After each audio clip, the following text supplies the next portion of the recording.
Right, welcome to a new video. We're back on the bank. I've just parked at the van and I'm doing this on my phone just to try and save some time.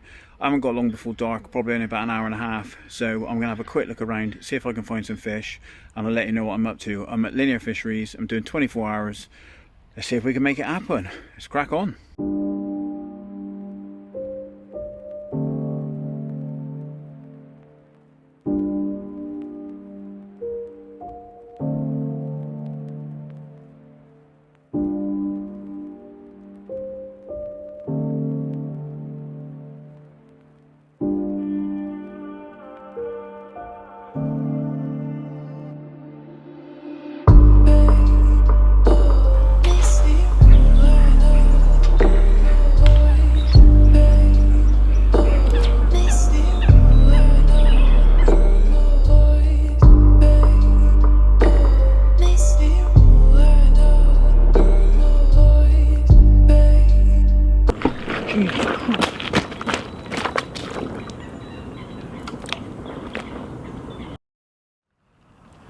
Right, morning then, just having the first coffee of the day, and you join me at Linear Fisheries.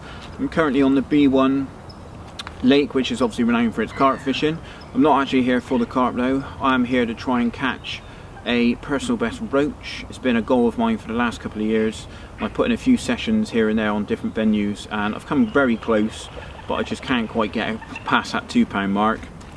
This place is quite renowned for the roach. There's quite a few guys that I've seen hang up their carp rods and fish for other species in the winter up on these lakes. You know, there's a good head of other fish in here. You've got some decent pike, obviously you've got the perch as well, then of course the roach that I'm after. So I've come down hopefully to try and see if I can pick one or two off. I got here yesterday, late afternoon. I worked yesterday night, so didn't finish till 7 AM. Got back, sorted the kit out, did a few jobs and then got on the road. It was a bit later than I hoped to get here, but I had enough time to have a little scout around, have a look at what was available to me, and yeah, drop in the swim, get a few rods out and trickle a bit of bait in. So I was fishing probably about an hour before dark, which wasn't too bad. Normally it's dark by the time I've got any rods out. So yeah, we are doing about 24 hours, so I've got till later on this afternoon, maybe sort of 3 o'clock. I have actually got work again tonight, but hopefully we can put a fish on the bank. Tactics wise, standard sort of big fish roach sort of tactics really. I'm fishing bolt rigs, block end feeders on a rotary style rig, short hook lengths. I'm fishing a maggot liner with small hooks, and then just nicking a couple of maggots on the hook and then filling the block end feeder up with maggot and fishing it to a clip on a hard spot I found yesterday after doing some leading around.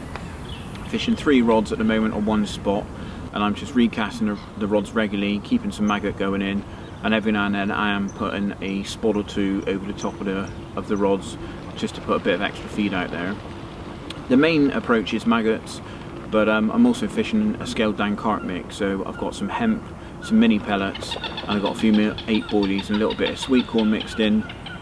Glazed it all up in some liquid attractors, and then I'm putting 1 or 2 of those out every now and then just to put a bit more substantial food out there really. That's probably what the fish are used to finding. What with a lot of carp anglers fishing there, they're going to be picking off those baits off of carp anglers' spots. So I wanted to put out something that they're probably used to seeing, and hopefully at some point a shoal might come through and we'll have a few. We've had some pretty cold weather the last few days. The mornings, all the cars have always been iced up, and they've not really thawed out a lot. The daytime temperatures have been around freezing, and the last couple of days we've had a bit of milder weather. On the way up yesterday it was about 9 degrees on the motorway, and last night it was about 6 or 7, so it's much milder than it has been the last few days. At the moment there's quite a few swims shut. I've dropped into swim number 20. I wanted to be at the other end ideally, because I was advised that's probably the better area for the roach, but all the swims at the other end are actually all roped off at the moment due to recent flooding. So it left me with not as many options as I was hoping.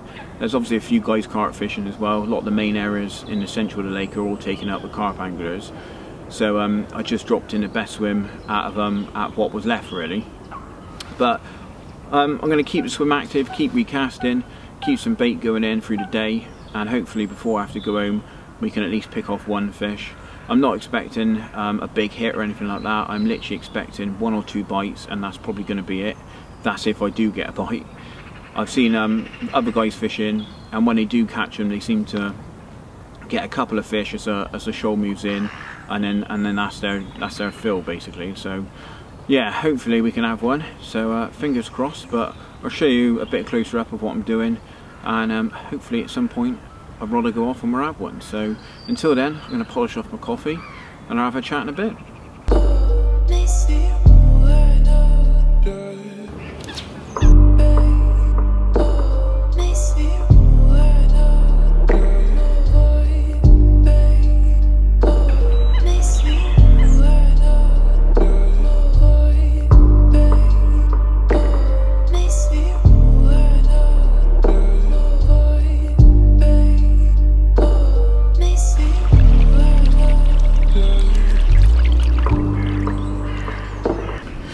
Right, and I thought I'd quickly just show you the bait side of things. So main feed is going to be maggots. When fishing for roach, I tend to go for a bronze or a white. I've actually got whites with me today, and you want enough just to be able to feed little and often. You don't want a huge amount. You're not looking at putting a big bed of bait out like maybe if you were fishing for carp. You're literally looking at just keeping bait trickling into the swim. You've got to think of it as if you were fishing on a float, you'd be sort of putting a pinch in every cast, you know, just keeping it going in with a catapult. Well, you want to almost be doing the same sort of thing, but because you're fishing out further into the pond with the feeder rods, you need a way of getting it out there. So I tend to use a spod, and then I'm using block-end feeders, which means I can open the end, fill it full of maggots, and every time I'm casting it out, you have a little bit of maggot around the actual hook bait itself. So you need to make sure you bring enough maggots to be able to keep yourself going, depending on how long your session is. I've brought a few pints with me today, and I've still got a little bit left, so I haven't been sort of going crazy, as I haven't had any bites yet. It's been a bit slow.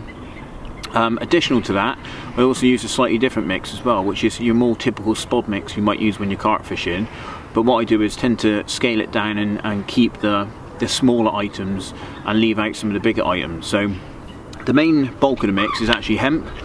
I've got some hemp seed. So yeah, I've got a good helping of hemp seed in there, and then to that I've actually added some 2mm pellets. These are the crayfish mix. I absolutely love them, use them for my carp fishing. All fish love them, they absolutely honk. And then to that I've added a real small amount of 8mm boilie. Obviously the fish are going to be used to picking up boilies on these kind of venues. 8mm is perfect for a roach to get down their neck.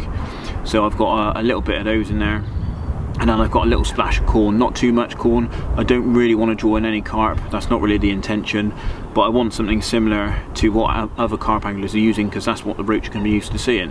And again, I'm putting 1 or 2 spods of this out every now and then, probably with this every 2 to 3 hours. I'm not putting a lot of this in. This is more to bring in an attraction. It's basically putting a scent signal into the water column and putting a little bit more substantial feed other than just the maggots. I've actually dosed it all up in some liquid as well. I'm using some of the DNA hydro liquid in pineapple. I do like quite sweet flavours for roach. I've found it works well in the past. And yeah, that's the basics of it. Pretty simple, but it's worked on other venues. Unfortunately it's not happening today, but I think that's just because potentially the fish just aren't switched on or aren't in the area. But you never know, we've still got the afternoon to go, we could still have one. Right, and I've talked through the bait. I thought I'd quickly show you the rig. So very, very simple. Obviously I'm ledgering today, fishing to a baited spot, all 3 rods pretty much on one area, and I'm just constantly recasting to keep the feed going in little and often. So main line is £8. Might sound quite heavy for roach fishing, but the reason for it is I'm fishing at reasonable distances. I'm constantly recasting all the time, so you need a heavy line that's going to be able to withstand constant casting. And also on these bigger gravel pits, you might potentially be fishing at quite long range, and that means you might need to use a heavier feeder. If you've got a light line, you're just going to crack it off trying to cast it at long range. So £8 line is sort of a good in-between breaking strain, I find. If I got a mega range and I need to go quite long, I will potentially fish the braid if the rules allow, and then fish a mono leader down to the actual rig. But generally speaking, I can get away with £8 for most of my fishing. The rig itself is a helicopter sort of rotary style setup. As you can see, the rig there swinging around can basically rotate around the hook length, and the main line basically goes straight down to the blocking feeder, tied straight onto the top of the swivel on top of the feeder. I've then got a little sleeve just to protect the knot and stop any sort of tangles. I've then got 2 little float stops which hold a mini little swivel in place. The swivel is actually a quick change swivel which allows me to change my hook lengths quickly if I need to. Something that's pretty much come from sort of the carp fishing and match fishing scene. That it's a really good little bit of kit. The hook length is actually £8 as well. Again, if I hook something like a carp, I don't want to go getting smashed up and leave it trailing a little rig around, so I try and keep it as light as I can, but you know, you've got to do it sensibly.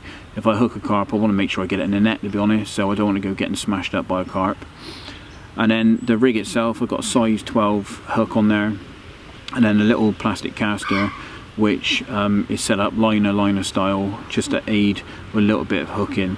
The way you fish this is essentially fish it as a tight line on a bite alarm with a bobbin, bit like you do with carp fishing, and basically the fish picks it up, feels the resistance from the tight line on the feeder, and the idea is that they bolt and you get the bite. So that's the setup. It's worked well for me in the past. It's not been happening today, but you never know, we've still got a little bit of time. It could go rattling off. Jeez.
God knows what happened then.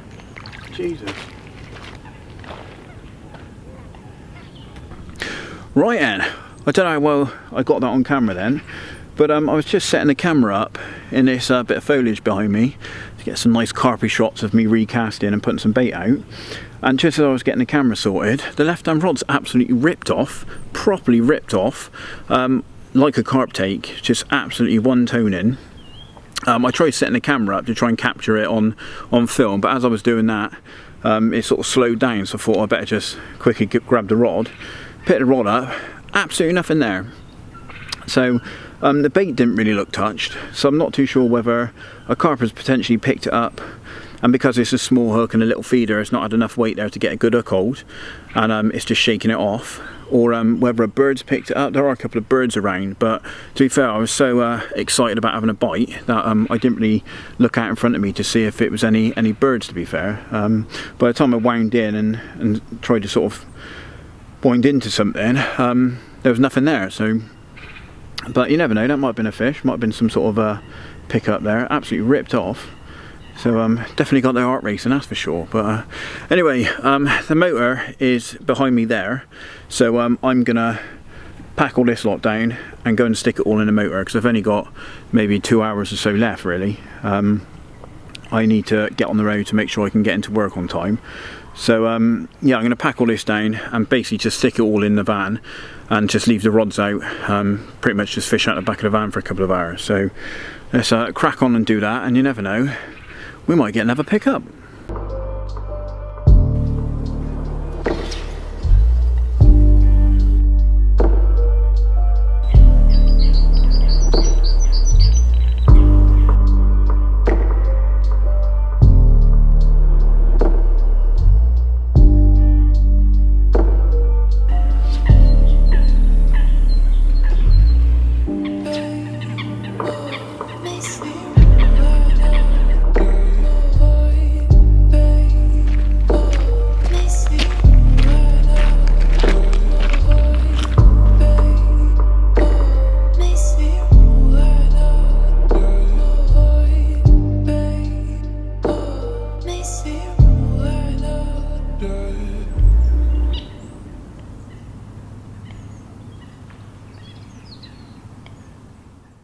Right then, that is the end of the video, unfortunately.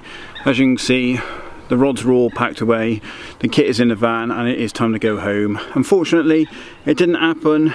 I'm a little bit annoyed, but it's fishing, isn't it? You can't catch all the time, but I'm definitely going to be back. I don't think the tactics or the bait and approach or anything like that has let me down. I think it's literally the fact that the fish just weren't in the area, a shoal hasn't come through, and so I've been unfortunate that I haven't picked anything up. Ideally I would have been up the other end, as I think that is where they tend to hold at this time of year. That's what I've been advised anyway by the fishery management, but that's it, innit? You can't catch every time, so it keeps the fire burning for next time. So hopefully you've liked the video. If you have, give it a like, give it a share, subscribe to the channel if you're new to watching the videos, and thanks for watching them. Hopefully you've liked it and it's not been too boring watching me sit here blanking, but yeah, hopefully a few little tips and a way that I've been fishing has maybe helped you in your own angling, and you can get out and put a few more fish on a bank, and hopefully a few more than what I've had today. But anyway, I need to get on the road. I have got to go to work, so I'm a bit later leaving than I was expecting. What with that bit of a pickup earlier, I thought I might have had one. But anyway, thanks for watching, and we'll see you again soon.